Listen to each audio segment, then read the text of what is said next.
Monday, September 28th. Hello, I'm back. Most of you know that my mum passed away last week. And as a result, my daughter and her husband and my two granddaughters came for the weekend to help me sort some things. And no sooner had my grandchildren walked through the door and the house was filled with noise and chaos, and all my ornaments were on the floor, and my rocks from the bathroom were spread out and played with. And of course, I was greeted at 5:30 in the morning with, "Nana, are you awake?"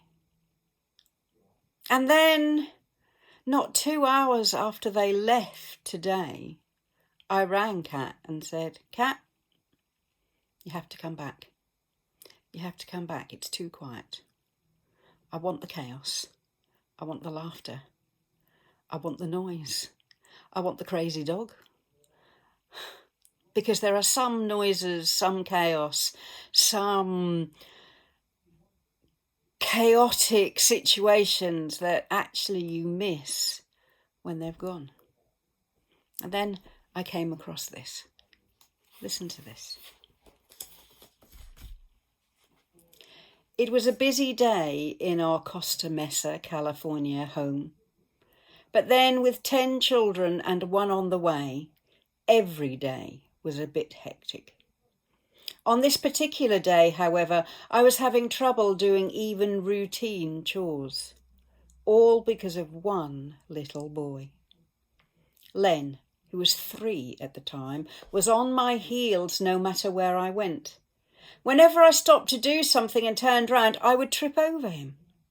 Several times I patiently suggested fun activities to keep him occupied. "Wouldn't you like to play on the swing set?" I asked again. But he simply smiled an innocent smile and said, "Oh, that's all right, Mummy. I'd rather be in here with you." Then he continued to bounce happily along behind me. After stepping on his toes for the 5th time, I said to him, "Let's go outside and play with the other children, shall we?"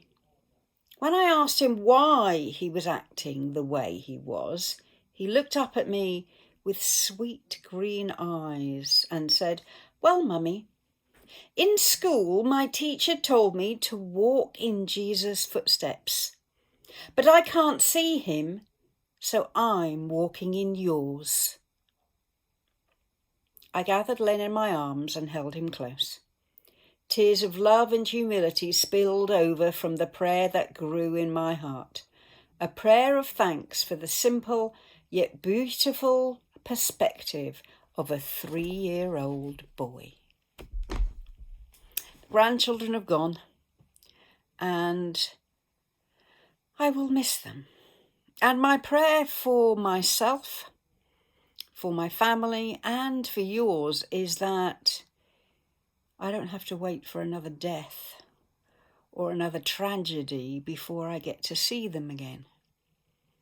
But in these strange times, my prayer is really just like that story says, that somehow in the chaos, in the noise over FaceTime or Zoom, we will still be family. And in the midst of the chaos and the noise and the waking up at 5:30 in the morning that I will miss, I will remember that this too will pass. That one day COVID, I pray, will be gone. And we will get to see each other again. In the meantime, I will make the most of those Zoom calls. Over the weekend, the grandchildren discovered how to use their tablets to FaceTime. So before school, and sometimes before I was out of bed, I've been greeted by their faces. Technology is wonderful. Whether I will always appreciate it at that time of the morning remains to be seen. My prayer for us all is that we make the most of every opportunity to appreciate, to be examples, to share the noise, share the chaos, and look forward to the day when we can all be together again. Tomorrow we'll get back to Gideon. But for today I say, stay safe. Tell someone you love them.